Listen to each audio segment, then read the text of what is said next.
بلا تمہید چونکہ کلم الیکشن ختم شي نو مونږه تیر جمعې په خطاب کې صرف اشارتن وضاحت عرض کړی و چې الیکشن په ختمېدو سره ډېرې رشتې هم ختمې شي، ډېر خواږه خواږه دوستان هم جدا جدا شي، ډېر خواږه رونه د سیاسي پارټو پسې شاته په تګ و دو کې ډېرې خوږې خوږې ورورولۍ هم ماتې شي، ډېر قریبي رشته داران هم د څنګ او د ډډې نه جدا شي. خو هغوی دپاره نن صرف په دغې خطاب کې پیغام عرض کول غواړم چې کمې رشتې د الیکشن د وجې نه چې تاسو ته واضحه ده، معلومه ده، هر چا ته معلومه ده چې ډېرې خوږې خوږې رشتې ختمې شي. ما تېره جمعه کې هم عرض کړی و ډېر قریبي متعلقینو کې دوه تره زامن ولاړو، یو د یو طرف نه او بل د بل طرف نه. واضحه خبره ده چې ځان ته ښه وایې د دې په ضمن کې بل خود به خود بد ثابتېږي. ځان صفتونه چې بیانې نو خپل صفتونه خو ښکاره کېږي په همدې باندې چې د بل خامیانې او خرابیانې به ښکاره کې. لازمه خبره ده دا تره زامنو په منځ کې ډېر قریبي داسې هم شوي دي چې په مختلفو علاقو کې په خواتینو کې خواښې او انګور ولاړو، خواتینو کې یو طرف ته خواښې او بل طرف ته انګورو، دواړو به کمپین چلولو. داسې خوږې خوږې رشتې ماتې شي، ټوکړې شي. د هغې د وجې نه حاضرینو معاشره کې فساد راځي. معاشرې فساد آغاز د چا نه کېږي؟ د کمرې د جوړ د ماتېدو نه، بیا د کور د ماتېدو نه، بیا د محلې د ماتېدو نه، او سټیپ بای سټیپ ورځه بیا وطنونه او علاقې که چېرې د اختلافاتو په بدرنګۍ باندې رنګ شي نو دا ځمکه د امن و امان په ځای باندې د فساد مرکز وګرځېږي، لکه څنګه هر چا ته معلومه ده. خو یاد ساتئ که چېرې ټول نه اول د چا جوړ اراده وي، پکار دی چې درېمګړی منځ کې رام نشي. خپل منځ کې تره تربور رور تره زوی وغیره وغیره څوک هم وي، پکار دی چې خپل منځ کې جوړ راولي، خپل منځ کې صلح وکړي. او دغه صلح چې کله دوو کسانو په منځ کې رورولي ماته شوه، دوستولي ماته شوه، تربورولي ماته شوه، کم قسم ښکلې پاکې رشتې ماتې شوې، ټول نه بهترین انسان د خدای پاک په جناب کې هغه انسان دی چې کم انسان رشته او دغه جوړ توړ کړی دی او دا انسان رالګي او دا جوړ چې د توړ په صورت کې راغلی واپس د جوړې کوشش کوي. خدای پاک په جناب کې په انسانانو کې بهترین انسان همدغه دی. ټول نه اول په خپل منځ کې درېمګړی هم نن سبا ډېر خیرخوا نه وي، درېمګړی هم څه نه څه مفاداتو دپاره، څه نه څه 2-3 روپو او 2-3 ټکو دپاره درېمګړی هم په منځ کې خبرې اترې کوي. خو ډېر ښه خلک هم شته چې د جوړ راولي، ډېر بهترین خلک هم شته چې د هغې ذکر به هم اشارتن عرض کول غواړم. خو یاد ساتئ بهترین انسان د خدای پاک په جناب کې د هغې بهترین انسانانو په لست کې دا هم بهترین دی چې کله هم توړ رالو، په هر څه کې توړ رالو، نو چې چا د صلح کوشش وکړو رب ذوالجلال دغې بنده ته حد درجې دغې بنده باندې کرم نوازیانې کوي، رحمتونه به نازلوي. او د ټول نه لویه خبره ده چې خدای پاک هم صلح کوي او دغې بنده هم صلح وکړه. گویا دا بنده د خدای پاک سره د صلح په کولو په صفت کې ځان شریک کړو، اگر چې هغه خالق دی، هغه مالک دی، د خدای پاک په صفاتو کې څوک شریک کېدی نشي. خو چونکې خدای پاک هم صلح غواړي خدای پاک هم د بندگانو صلح کوي او دغه بنده هم د دغه خفه شوي تر زوی تربور سره د صلح اراده وکړه، نو گویا دا هم د خدای پاک د صلح د صفت مظهر وګرځېدو. د دې نه لویه خبر چرته ده؟ حدیث پاک کې راځي حضور نبی پاک صلی الله علیه وعلی آله وسلم نا حضرت سیدنا انس رضی اللہ تعالی عنہ روایت کی. روایت سے کئی حضور نبی پاک مبارک دا سے صحابہ کرام پا مجلس کے تشریف فرماؤ او ہر کل دا خبر ما ذہن بار بار راضی چکلا صحابہ کرامو دا مجمع خبر پا حدیث کے وشی او نبی پاک مبارک سره خلق صحابه کرام سوال و جواب مذاکره ور سره شروع کی. خپل اس وجدانی او سوچ فکر دار ازي چې اس هغه مجلس پم یو ځان لا مزوا اگر رونق به یو ځان لا اندازو. د حضور نبی پاک مبارک تشریف فرما کې دل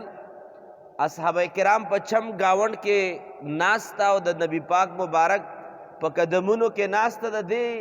د دې مجلس بم یو ځان له اندازو. نبی پاک مبارک صحابه کرام په مجمع کې تشریف فرما دی او نبی پاک مبارک بلا څه وجه نبی پاک مبارک په مخ مبارک باندې خندا راغله. عمر فاروق رضی اللہ تعالی عنہ عرض کئی یا رسول اللہ صلی اللہ علیہ وعلی آلہ وسلم اذا ما مور و پلار تانا قربان شاہ ولی خان دے پا داسی موقع باندے بچا دا جرتم نو چی نبی پاک مبارک نا پختن سوکو کی خو چونکہ حضرت سیدنا امیر المؤمنین خلیفۃ المسلمین عمر فاروق رضی اللہ تعالی عنہ تا خدای پاک یو امتیازی مقام ورکڑو. نبی پاک مبارک با دی پا سوال باندے خفقی دوم نا نبی پاک مبارک تحرس کہ یا رسول اللہ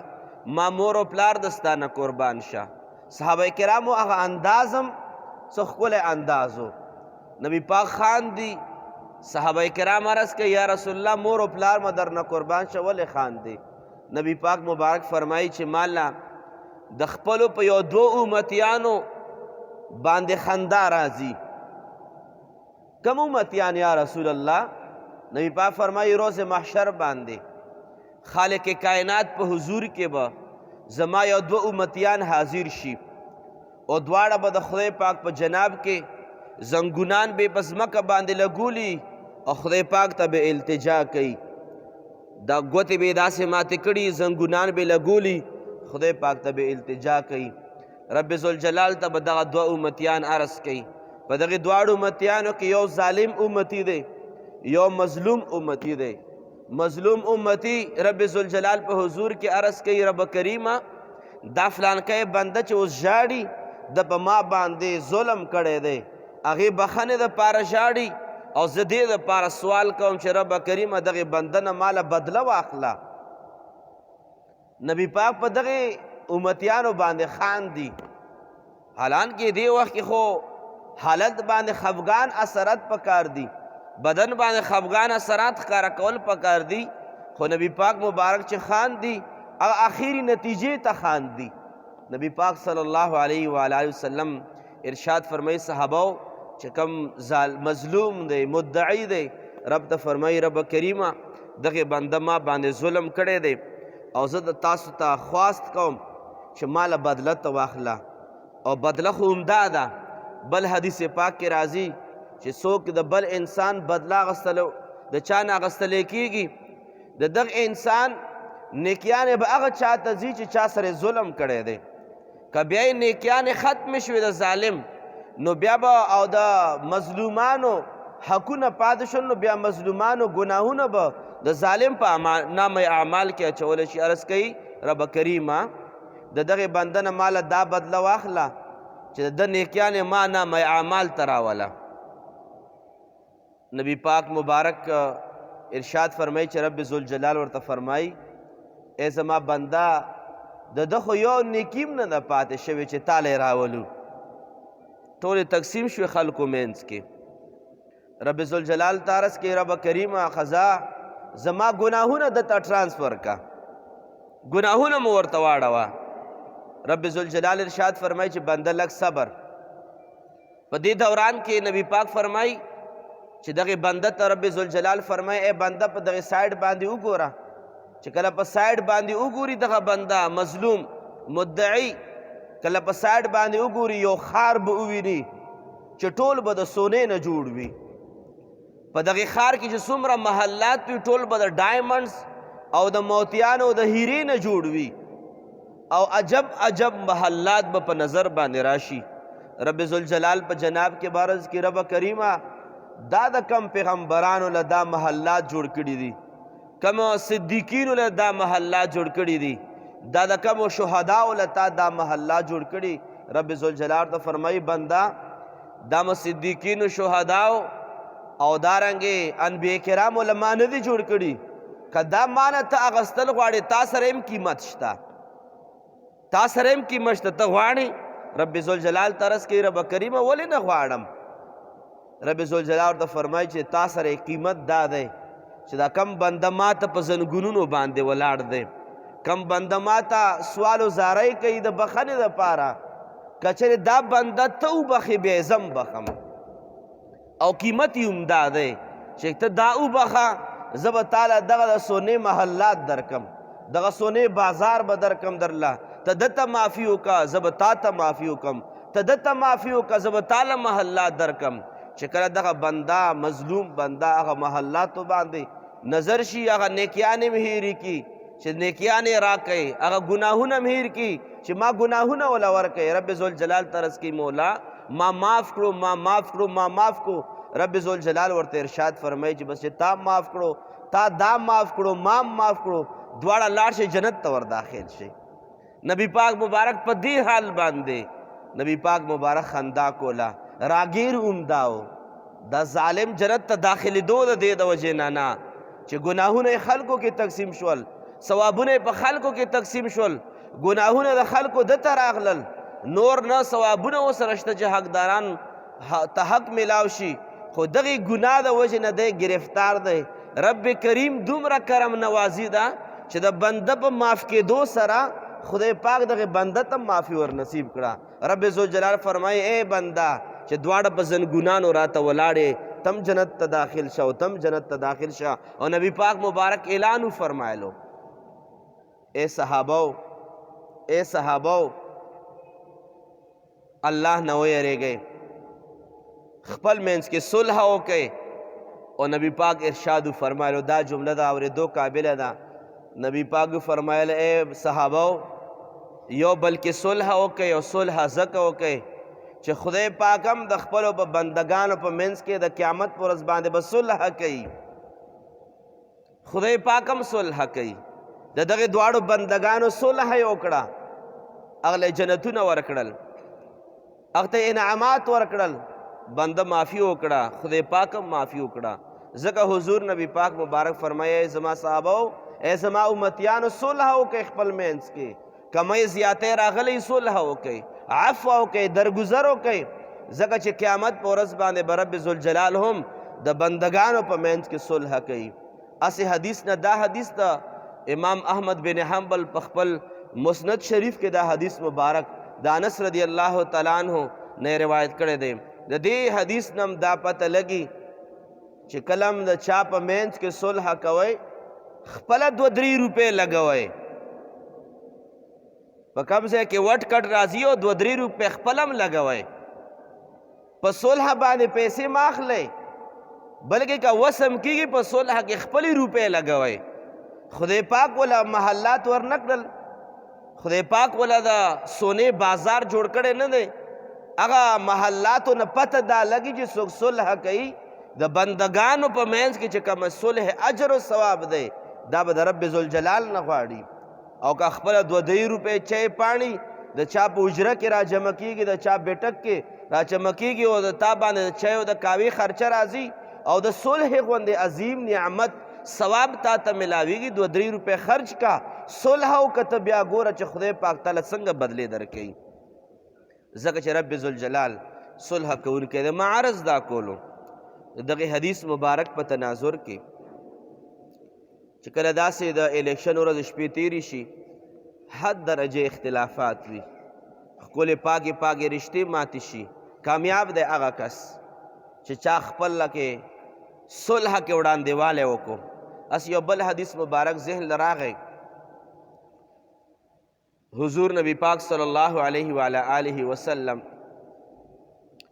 دواړه شہزادگان او سرداران د جنت حضرت امام حسن المجتبی او حضرت سیدنا امام حسین شہید کربلا رضی اللہ تعالی عنہما دواړه خواږه د فاطمه بی بی بچیو زندگی دا حالات واقعات بدلیږي را بدلیږي آئنده نسل ته آئنده امت ته په هغې په تعلیماتو کې د هغوی په خوشحالۍ او خفګان کې امت محمدی ته اصلاح پیغام پروت وي یو ورځ داسې وشوه حضرت ابو هریره رضی الله تعالی عنه ارشاد فرمایي چې دواړو رونو مینس کې څه رضی الله تعالی عنهما په مینس کې څه داسې خفګان رالو چې دواړو مبارکو سره خبرې بندې کړې ما عرض وکړو چې د هغې په تعلیماتو خفګان او خوشحالۍ کې نبی پاک مبارک امتیانو دپاره اصلاح پرته وي تعلیم پکې پروت دی دواړه مبارکان خفه شول ابو هریره رضی الله تعالی عنه فرمایي چې ما ته اندازه ولګېده چې د حضور نبی پاک مبارک د ګلستان دوه ګلونه خپل منځ کې لږ خفه شوي دي راشه دی دواړو منځ کې زه صلح کوم ټول نه اول ما سوچ وکړو چې چا له لاړ شم چې ما سوچ دا وکړو چې دا کشر به راضي کم مشر له بې بوزم چونکه امام حسین علیہ السلام کشرو امام حسن المجتبی علیہ السلام مشرو ازرالم امام حسین رضی اللہ تعالی عنہ تا ما ورته عرض وکړو چې قربان تاسو خپل مشر ور سره لږ ډېر خفګان راغلی خو دا ښه خبره نه ده چې ما ورته تعلیمات او ترغیبات مو ورته ورکړل چې ما ورته زه به ورسره صلح وکړم او چې بیا ما ورته عرض وکړو ابو هریره فرمایي ما ورته عرض وکړو ته کشر ته ورشه تقریبا قانون هم داسې وي کشر به ورځي مشر لا اگر چې د مشر غلطي به وي کشر به بیا ورځي صلح کېږي په همدې انداز باندې ابو هریره فرمایي رضی الله تعالی عنه ما امام حسین علیہ السلام ته فرمایي ته کشر مشر له به ورځې چې ما ته ارشاد فرمایلو چې ابو هریره بالکل زه به ورغلی وی یاد ساتئ یاسې د اهل بیت اطهارو زندگی څومره پاکیزه و علیشان زندگی دا ورته ارشاد فرمایي ای ابو هریره زه کشر یم زه به ضرور مشر له ورغلی وی خو صرف خبره یو دا ده چې ما د خپل نیکه نبی پاک مبارک نه یو حدیث اورېدلی او حدیث ما دا اورېدلی نبی پاک فرمایي چې څوک دو کسان دي په منځ کې سره خفګان رالو چې څوک په صلح کې ابتدا وکړي صلح کې څوک هم پهل وکړي نبی پاک فرمایي چې چا سره ورانی راغلی او چا هم ابتدا په صلح کې وکړه د هغه نه به دا انسان اول جنت ته داخلیږي ورته فرمایي چې ابو هریره زه دا نه غواړم چې زه د خپل مشر ورور نه اول جنت ته داخل شم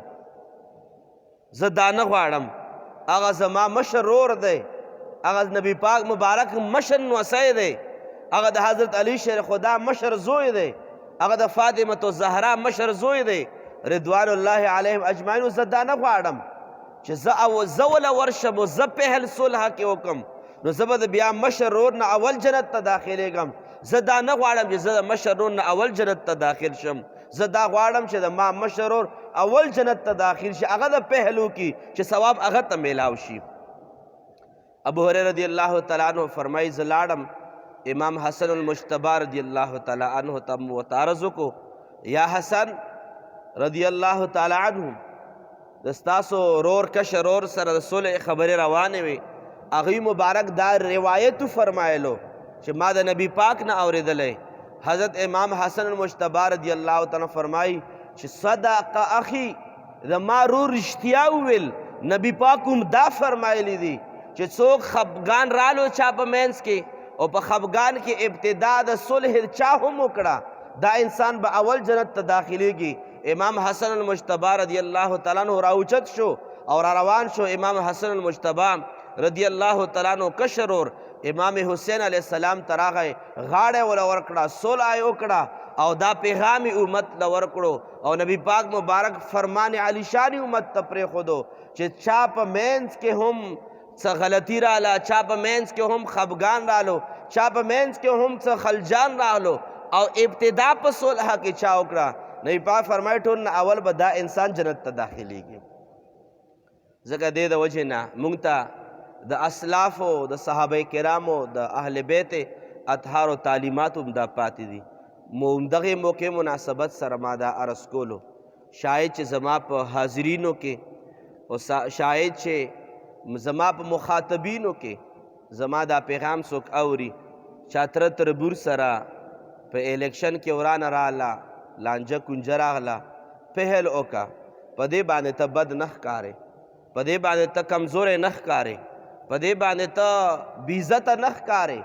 الله او الله رسول تا ته د عزتدار وایي. حضور نبی پاک صلی الله علیه و آله وسلم فرمان علی شان دی. نبی پاک قسم خوړلی په درې څیزونو باندې چې دغه درې څیزونه چا هم وکړل د انسان سوچ یو فیصله کوي، الله او الله رسول بله فیصله کړې. په هغه درې څیزونو کې نبی پاک مبارک ارشاد فرمایي چې ما تواضع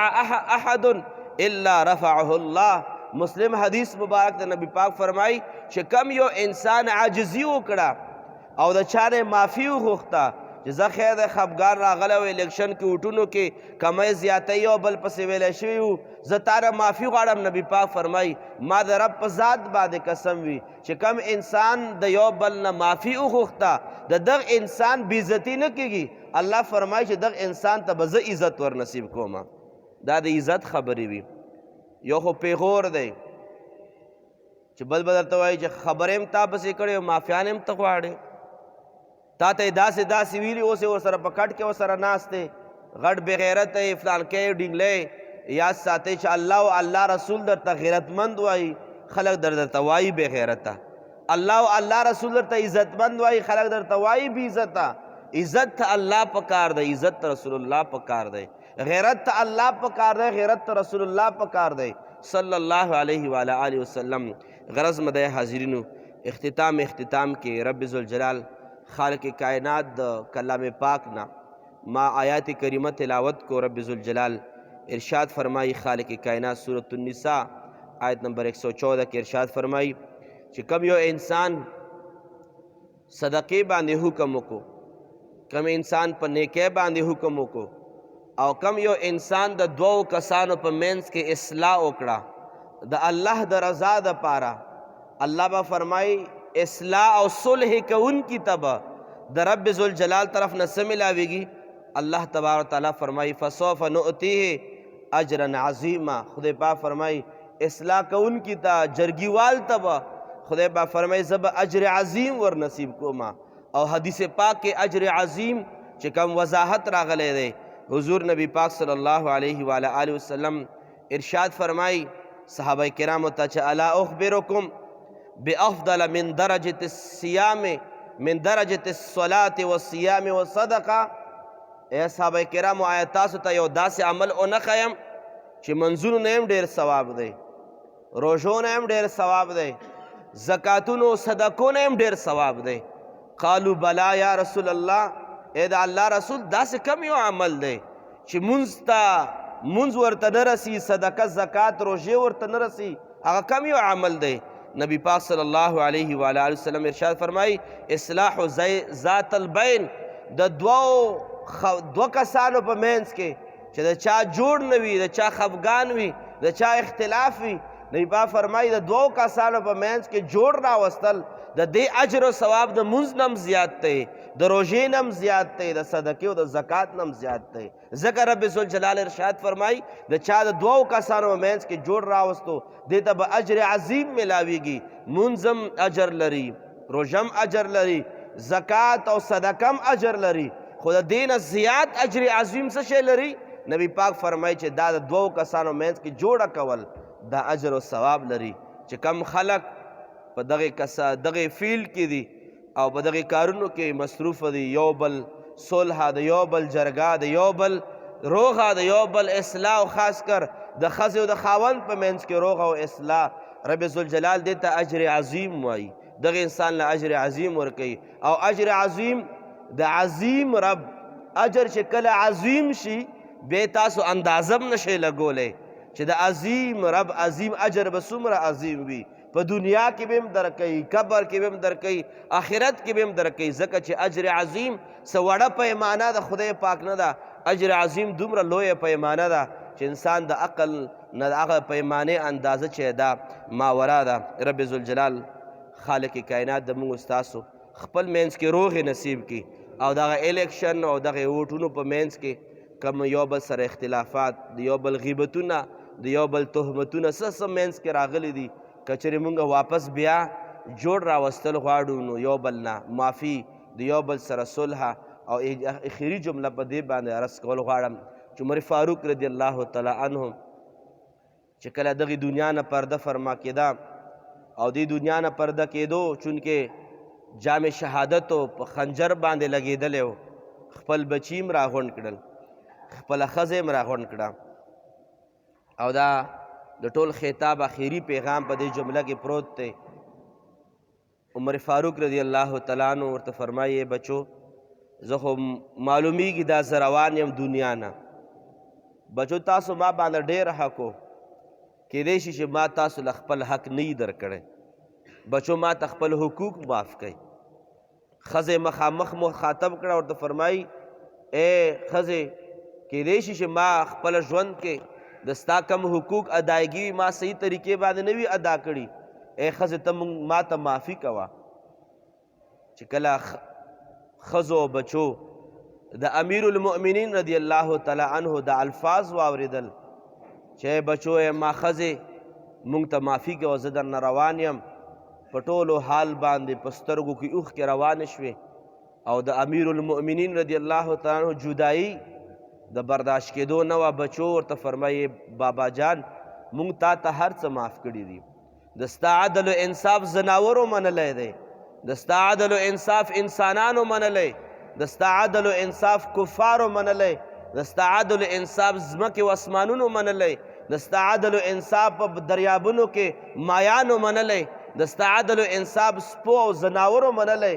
ای بابا جان مونږ به ستا عدل و انصاف څنګه نه منو؟ تا چې کومه ژوند مونږ سره تیر کړی هغه د عدل نه م ډکه وه، هغه ژوند د انصاف نه م ډک و. مونږ په ژوند کې دا کمی نه دی محسوس کړی چې تا مونږ ته حق نه دی ادا کړی. ابا جان که بیا هم بشریت تقاضې مطابق چېرته کمی زیاتې راغلی بابا جان مونږ تا ته معافي ده، مونږ تا ته معافي ده. ښځه ورته یو پیغام ورکوي، ورته عرض کوي خاونده ما سره لږ کمی زیاتی شوی، ما سره کمی زیاتی شوی،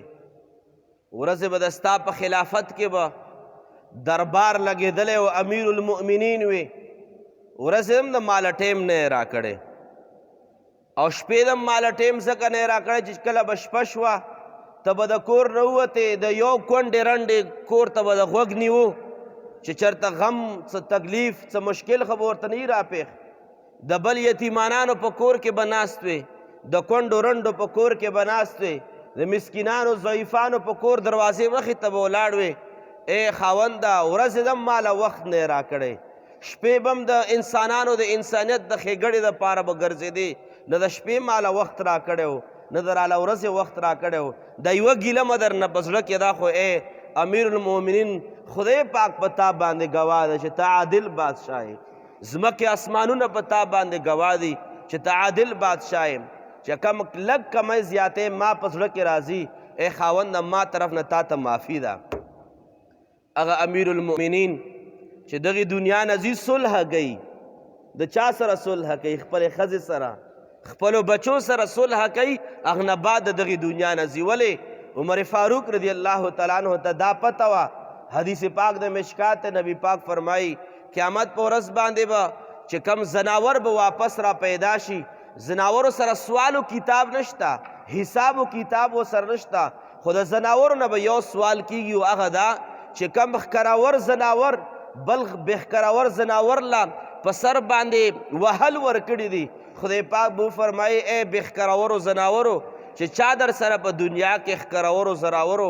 ظلم کړی هغه بدله ترې نه واخلی، هغه ظلم بدله به د زناورو نه هم اخیستلی کېږي. د دې وجې نه عمر فاروق ته پته وه چې هر څه معاف کېدی شي، د بندگانو حقوق نه معاف کېږي. ځکه اختتام د ژوند کې عمر فاروق صاحب چې کم نیک عمل کړی، هغه نیک عمل یې دا کړی چې په منځ د بچو او خپله ښځه کې صلح کړې ده. عمر فاروق رضی الله تعالی عنہ په ایمان باندې فرشتې خوشحالې وې. عمر فاروق رضی الله تعالی عنہ ایمان راوړو دپاره نبی پاک سوالونه کړي، خو هغه عظیمه هستی چې په دنیا کې ورته د جنت زیری خوشخبري میلاو ده، هغه مبارک هم اخري عمل دا و چې خپلو بچو سره یې صلح وکړه، خپلې ښځې سره یې صلح وکړه. په همدغې پیغام کې موږ ته دا پیغام میلاویږي چې که چېرې په دغه الیکشن کې په دغې ورځو شپو کې یو بل نه خفګان راغلی وي، تره تربور سره رور دوست سره خفګان راغلی وي، یو بل سره صلح پکار ده. او صلح هغه عظیم اجر او ثواب لري چې رب ذوالجلال ارشاد فرمایي فسوف نؤتیه اجرا عظیما. دغې خلکو له قریبه د جزا عظیم اجر ورکم. او رب ذوالجلال اجر عظیم همدغه ده چې دغه انسان به په دواړه جهانه کې عزتونه، برکتونه، خوشحالیانې او بخښنې نصیب کېږي. الله کریم د موږ ستاسو نه چې څوک خفه دي، الله کریم دې موږ نه راضي کړي، او څوک چا نه چې موږ خفه یو، الله پاک د موږ زړونه نرم کړي چې موږ د هغوی نه راضي شو. الله کریم د موږ ستاسو په معاشره کې صلح او اصلاح نصیب فرمایي. وآخر دعوانا ان الحمد لله رب العالمین. رب کریمه د ستا د حبیب د ستا د محبوبانو ذکر خیر فرمایلی شو. رب کریمه د هغوی د صلح په خاطر باندې زمونږ په منځ کې څومره اختلافات دي په صلح باندې بدل کې، څومره عداوت دی په محبت باندې بدل کې، څومره اختلافات دي په اتفاق باندې بدل کې، څومره هر قسمه یو بل نه د زړه خفګان دی، د زړه مینه محبت هم نصیب کې. رب کریمه د یو بل غیبت هم کړی، مونږ د چا غیبتونه کړي، رب کریمه هغوی طرف نه مونږ ته معافي نصیب کې. زمونږ غیبتونه چا کړي مونږ ورته بخښنه ده، یا الله کریم ته ورته بخښنه ور نصیب کې. ډېرو خلکو دعاګانې غوښتي، رب کریمه مونږ په حال باندې رحم وفرمای. او بیا خاص کر د اوبو د رحمت د باران دعا چې رب کریمه د اوبو د رحمت په قدر د حاجت د اوبو باران ورولی کې. خدای مونږ بخښنه نصیب کې، خدای مونږ د ګناهونو اقرار کوو، خدای مونږ بخښنه نصیب کې، خدای مونږ بخښنه نصیب کې. خدای پاک که چېرې مونږه ګناهګار یو، خدای پاک معصومانان بچي ګناهګار نه وي، خدای د ماشومانو په خاطر، خدای د هغې زناورو په خاطر چې بې زبانه دي، خدای مونږ ګناهونه معاف کړي. خدای مونږ باندې رحمتونو د اوبو په قدر د حاجت اوبو باران ورولی کې. رب کریمه ملک پاکستان سره د جمله اسلامي ممالکو خپل منځ کې اتفاق او اتحاد نصیب کې. وصلی الله تعالی علی خیر خلقه سیدنا محمد وآله واصحابه اجمعین برحمتک یا